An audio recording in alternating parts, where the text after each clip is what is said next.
Man, sure is it boring waiting for that dumb twat to finish the second part. I've waited like 6 months and the idiot said, "Sue, what gives?" Hey, I think I can help with that. It better not be some terrible guide I'm not interested in ever so slightly. Nope, it's exactly what you waited for. A port of Valorant to mobile. What, are you brain dead? No, it's part 2 to No Life Crystals series. About damn time. Hey guys, listen. I don't want to hear about how overdue this is, but I've got a good excuse. No I don't. Never mind. I was just too lazy to make this really, but here it is. Just to get everyone up to speed, I updated the world since last time to be up to date with 1.4.4, so it's the latest version of Tmod at the time of recording. I also added one mod, Louis AFK, just for convenience, okay? I don't cheat. Also, a reminder, if my HP is above 100, then it is likely that I'm using an accessory, armor set, or life force, and not life crystals. Go watch the first episode if you need a reminder of the rules. Anyways, let's go over the game plan. The first boss I want to take on is Queen Slime for the Crystal Assassin set, so I can save up on an accessory slot instead of having to use the Shield of Cthulhu. Next, Aquatic Scourge is going down, so I can get the insanely overpowered Sea Searing to mop up the mechanical bosses. Speaking of, the first mech I will tackle is the Twins, as I find them the hardest. Calamity changes progression throughout the mech bosses, which I will discuss later on in the gameplay. Then, I want to focus on Skeletron Prime, a more intermediate boss in my opinion. And saving the easiest for last, I will take on the Destroyer to progress. Now that I'm post-mech boss, I'm looking to fight the Calamitous clone for some general gear upgrades and to unlock extra drops from the abyssal enemies. Now this might sound crazy, but I really want to try to take on the lunatic cultist, because if I beat him, I can unlock the pillars, making my life way easier throughout hard mode. Win or lose against the lunatic cultist, I still have to exterminate the big weed in the jungle, Plantera, so that I can explore the jungle temple and expand the dungeon's resources. After Plantera, I want to take on Revengeance so that I can combine multiple shield accessories for the Asgard's Valor, an exceptional shield and dashing accessory. Then, I will survive the Frost and Pumpkin Moon and Solar Eclipse to gather some important materials for later. After an exhausting few nights, I will have a break by bullying Golem and unlocking the next wave of progression. Taking a small detour, I will fight Astrum Aureus for some key materials, empowering the astral enemies with new drops, and to use the Starlight Fuel Cell to improve my adrenaline stats. Then, Duke Fishron is going down. Don't worry, I've brought a sufficiently sized boat. And after that, I want to take on the Empress of Light for a very special weapon. Close to the end now, I will bring down the God of the Stars, Astrum Deus, to be able to extract astral ore from the chasms deep inside the astral infection. On the same path of resource gathering, I will cleanse the jungle of the Plaguebringer Goliath to complete my summoner loadout. And to wrap things up, Moonlord is going down, concluding this episode. Going from where I left off, I opened my bag and consumed a Demon Heart to be granted an additional accessory slot, and as any early hard mode journey continues, I go in search of some basic supplies and materials like a tier 1 hard mode armor. In my case, the Palladium set. I head to the Corrupt Desert to gather some dark shards, and patiently wait for a sandstorm to appear so I can fight the Sand Elemental for forbidden fragments. The Meowthro is making light work of all the enemies with its piercing and generally high damage. After I'm done clearing the sandstorm, I head underground to look for the Bound Wizard. On my way there, I spot a Draydon's factory containing the Onyx Drill, which is rather destructive but very fun to use. Here, I also discover a bug where if you break and replace the turrets, you can get infinite parts from them. With new mining equipment, I clear the way until I came across a spider's nest. I took the time to gather fangs for a full set of armor in case I wish to switch to a summoner. I also came across the web stylist in case I'm in need of a new trim. With the reassurance of more drip, I went to the tundra to check on my NPCs, but was shocked to find out the heaven-sent abomination, the astral infection, has taken over my houses. Looks like I'll have to migrate them further west, near base. And while I'm at it, I took care of some of the denizens that roam this dark and purple haze to gather some stardust. While relocating the NPCs, I decided to grab an upgrade to the Phoenix Blaster, the Cursed Kappa.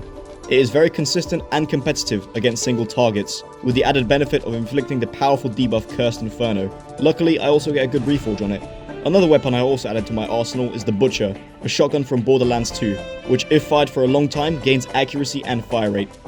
I also upgrade my wings to the Angel Wings, which grant excellent survivability by providing plus 20 life, plus 2 regen, and plus 10 defense. With some new gear, I prepare an arena for Queen Slime and dive down into the hallowed depths of the caverns to gather some Souls of Light and Crystal Shards on the side. But most importantly, I'm here for the Gelatin Crystal to actually summon Queen Slime. Ready for battle, I shine the crystal and begin the fight with Queen Slime. Since I'm running a gunslinger setup, I try to keep my distance with her to disperse the projectiles, making them easy to avoid, and also avoiding her ground slams. During the first phase, the Angel Wings are providing great movement speed, allowing me to maintain this large distance. But during the second phase, where Queen Slime also begins to fly, I have no choice but to be within a closer proximity. Luckily, her projectiles are very predictable and thus easy to avoid. With consistent pressure by my Butcher shotgun, the Queen Slime is vanquished. The drop I'm most excited about is the Crystal Assassin armor set, which grants an improved dash compared to that of the Shield of Cthulhu. This allows me to remain highly mobile and have an extra accessory slot for survivability and damage. With this newfound gear, it was time to take on the Desert Scourge's cousin, the Aquatic Scourge.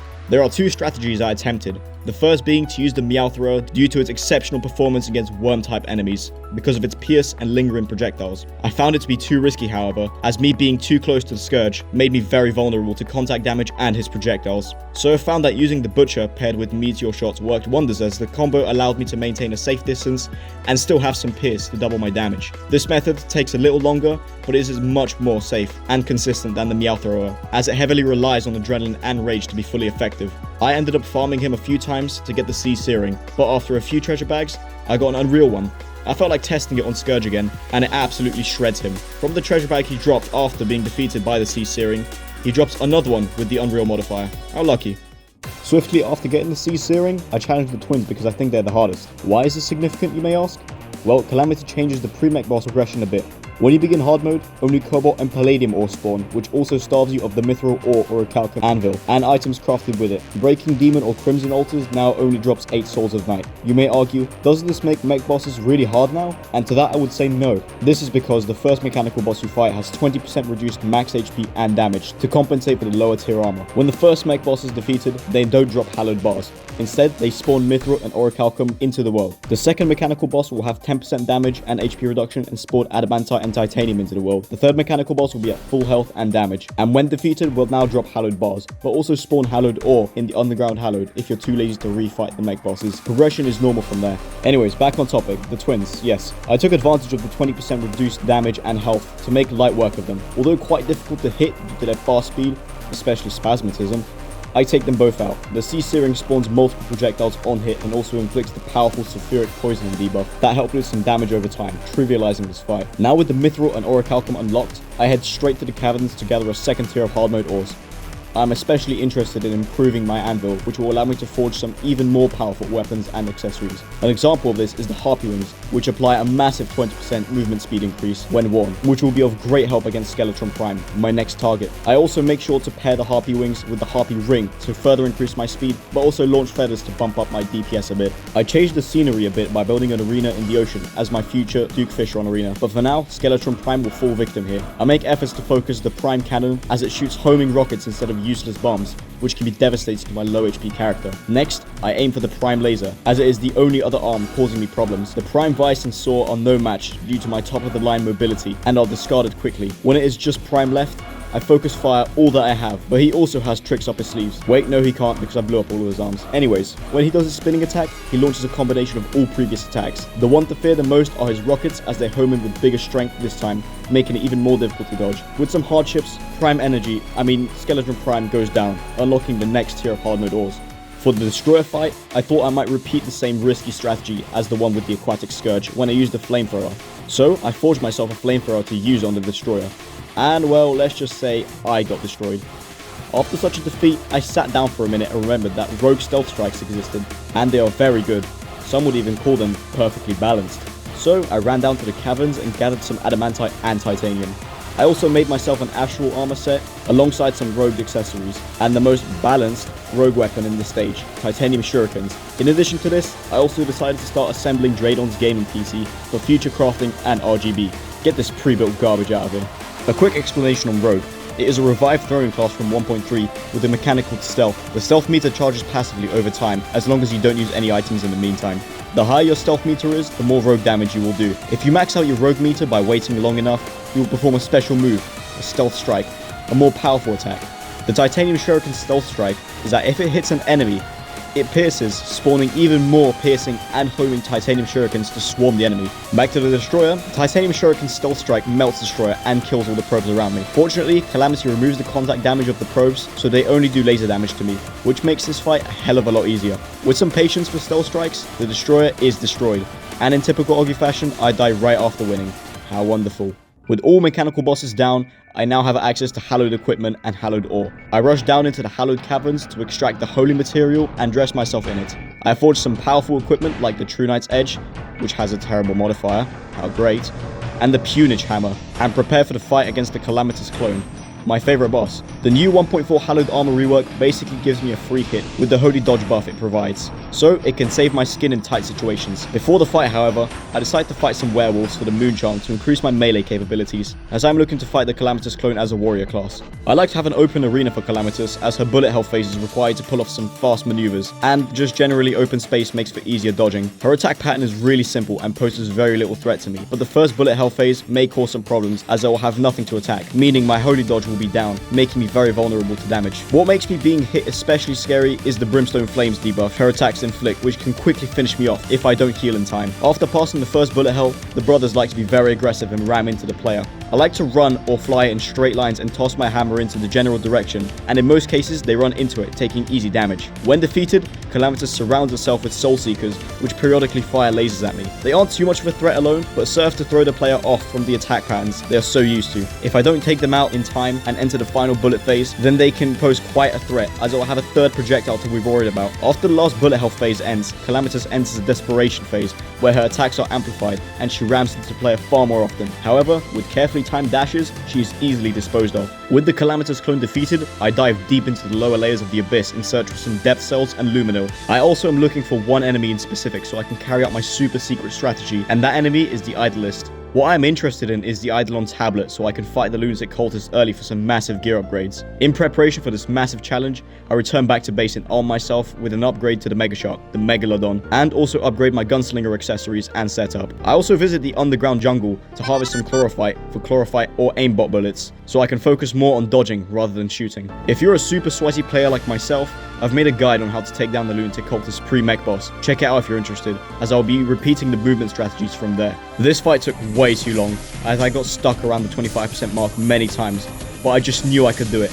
I kept pushing, and pushing, and pushing, and pushing, and pushing, and pushing, and pushing, until one attempt I was on fire.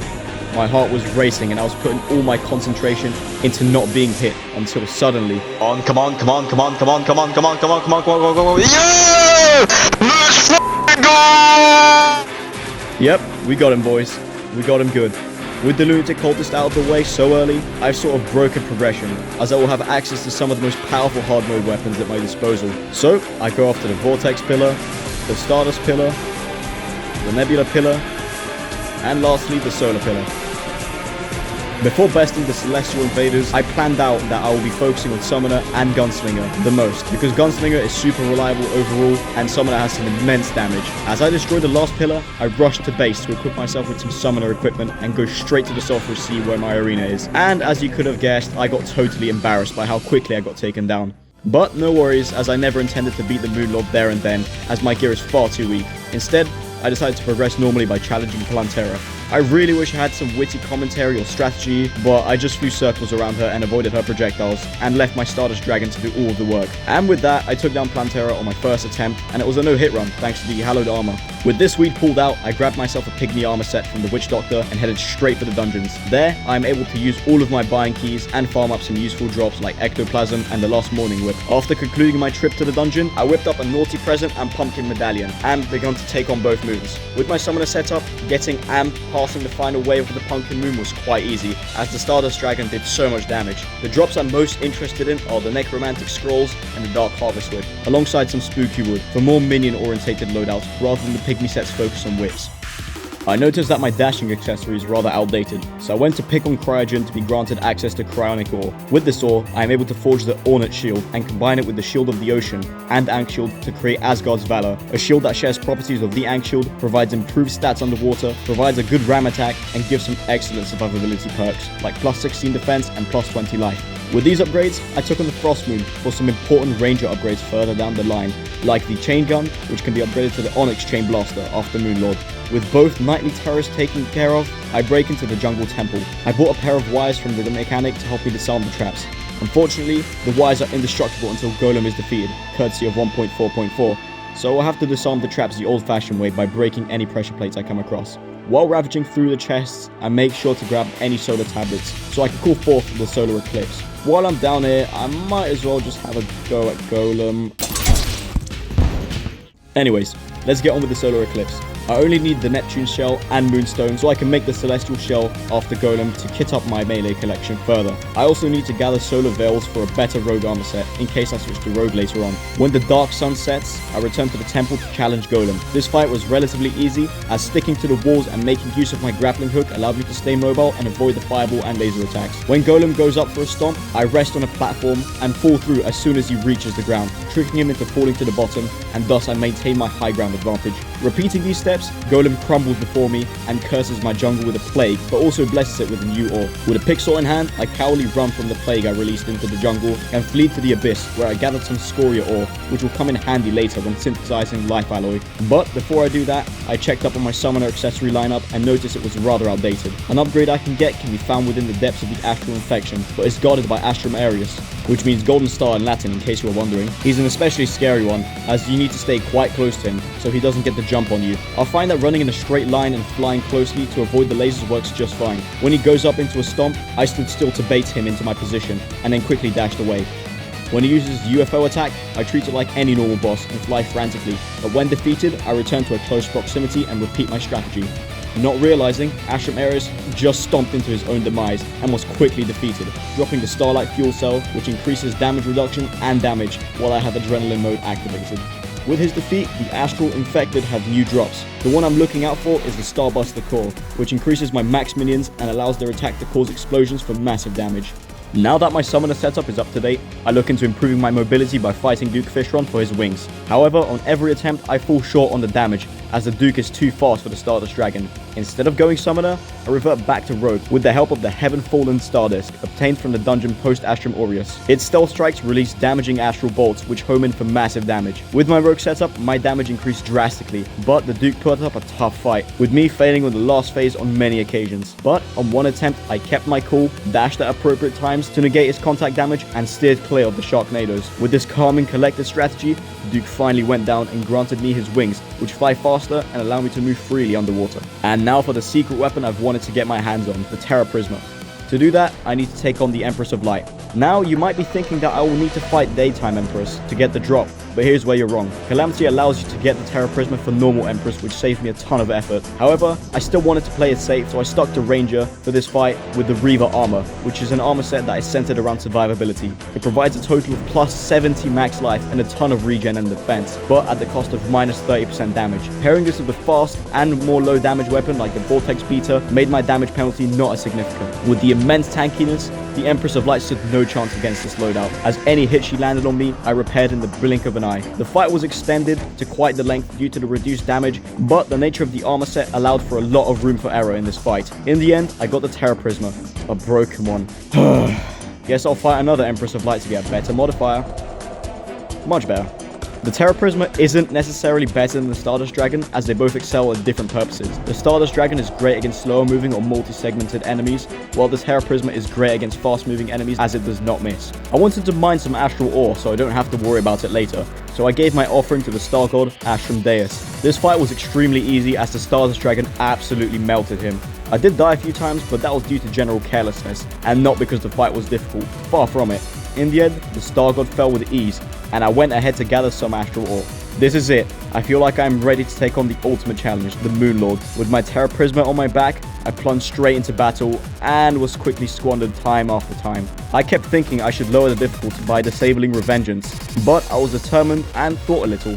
A quick browse through the wiki revealed that I had an outdated armor set. I should have been running the Plaguebringer armor. So, off I was, set to clear the plague bestowed on the jungle by scrapping the Plaguebringer Goliath. This fight was more challenging than I anticipated and took way more attempts than it should have. The hardest part of the fight was dodging the homing missiles that she fired, but attempt after attempt, I learned how to avoid these. All I had to do was use my whip to destroy them and allow my Terra Prisma to focus on Plaguebringer Goliath. With a few more attempts, I was victorious and crafted the Plaguebringer armor. The benefit of running this armor set was that it has a built-in ram attack similar to the Crystal Assassin set, which means I could swap out my shield for another summoning accessories to up my damage even further.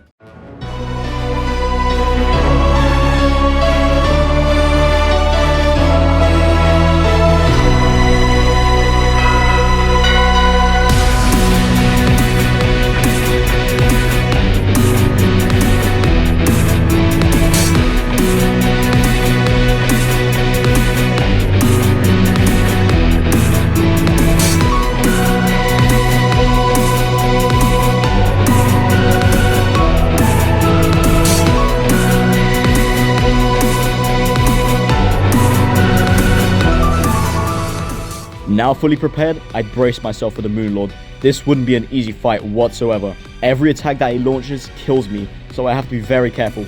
The Phantasmal Bolt, the annoying homing one, is the only one I could survive, but I would burn to death if untreated. So I had to manage my potions effectively to be able to survive these hits. Another devastating attack was the True Eyes of Cthulhu themselves, as they ram into the player and deal upwards of 200 damage. And if you're proper good at numbers, you'd understand that even just one hit means game over. The worst one is when all the eyes are down and he traps you with the Phantasmal Death Ray and IRAM, spelling instant death with 0 counterplay. So I had to move smart and do everything in my power to avoid that. The Death Ray itself is easy to dodge as you can bait it to your preferred side. Just don't run out of wing flight or you're screwed. The IRAM can be avoided by just generally being far away from the Moonlord. As his health started to reach low on numbers, my heart started to race. I couldn't trip up here, not now. So I went full sweat mode on this and avoided every attack like a champ, while my Terra Prisma hacked and slashed away at his core. And before I know it, I saw the Moonlord begin to explode. And that could have only meant one thing. Oh my god, we did it. We did it, boys. We did it. We did it. Yeah. F you. F you. F you. F you. We did it, boys. F you. It had been done. It was over. Well, it wasn't over until I delivered some trash talk. And also there are a bunch of bosses to fight after Moonlord. Wait, more bosses to beat? Oh, what the fuck?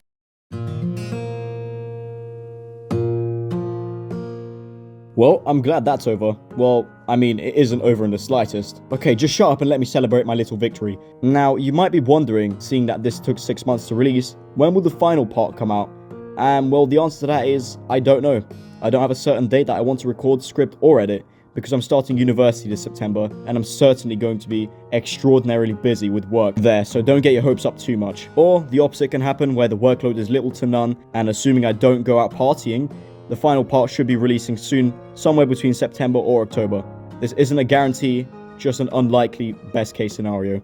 To anyone who made it this far, I'm grateful you can sit through and listen to my insufferable commentary and gameplay, but on a serious note, thank you. I'm just glad to see somebody's interested in this type of stuff. I'm just going to say the usual, like, sub, comment, no like goal this time because it probably won't happen, and I ain't a beg for internet clicks, well, not most of the time. Anyways, enjoy the rest of your day, and until next time.